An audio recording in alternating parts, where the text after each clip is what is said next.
So I wrote a letter to my therapist the other day. She was technically my therapist, but it was more of a group therapy type of program where I would come in and mainly girls, and we would all just talk about some of the issues that we were going through. It was very helpful. If you've never done group therapy, I highly encourage it. It's scary, obviously, because you don't know how people are going to react to what you're saying, and maybe sometimes you can't say everything that you want to say about your traumas or your personal issues because it might trigger other people, but that's okay because what ends up happening is everybody's there for the same purpose.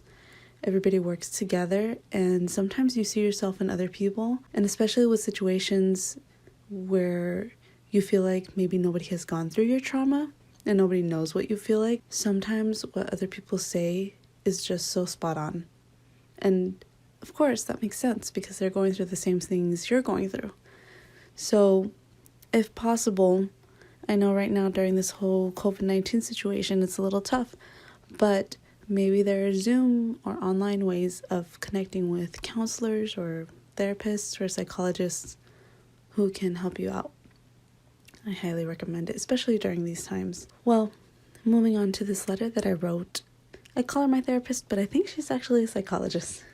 Regardless, I call her my therapist because I feel like a lot of things that we do is what therapy is about. So something that I just really wanted to make sure she knew is how much her work has meant to me, because our sessions did end abruptly. I didn't really get a chance to explain everything that I felt about the program, about her work, and just how she has helped me grow emotionally. And the program itself is created so that you can rise out of situations, out of your emotional trauma, and learn to love yourself, learn to accept what has happened, and learn emotional skills that you perhaps didn't know before. And now you have this toolbox that when you do encounter stressful situations, it doesn't become something that stops your life completely.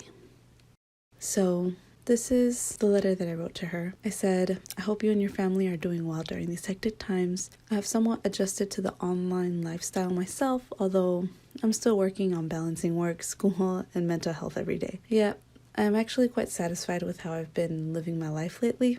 For 2 weeks, I was working out and doing yoga every day.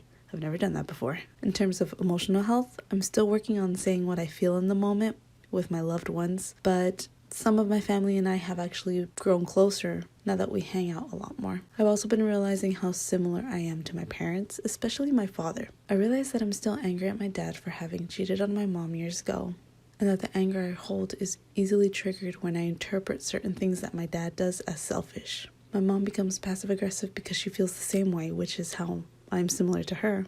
And my dad is selfish sometimes, but many of the times he's just prideful, and in ways that I can definitely relate to. It has helped me to empathize with my parents rather than be blindly angry at them, because they are both struggling with their feelings, and I hope one day I can say, I understand you, in a way that can help them feel heard. In terms of relationships, I finally began to think about dating as something that could be fun. I didn't even know I had never truly thought about it that way.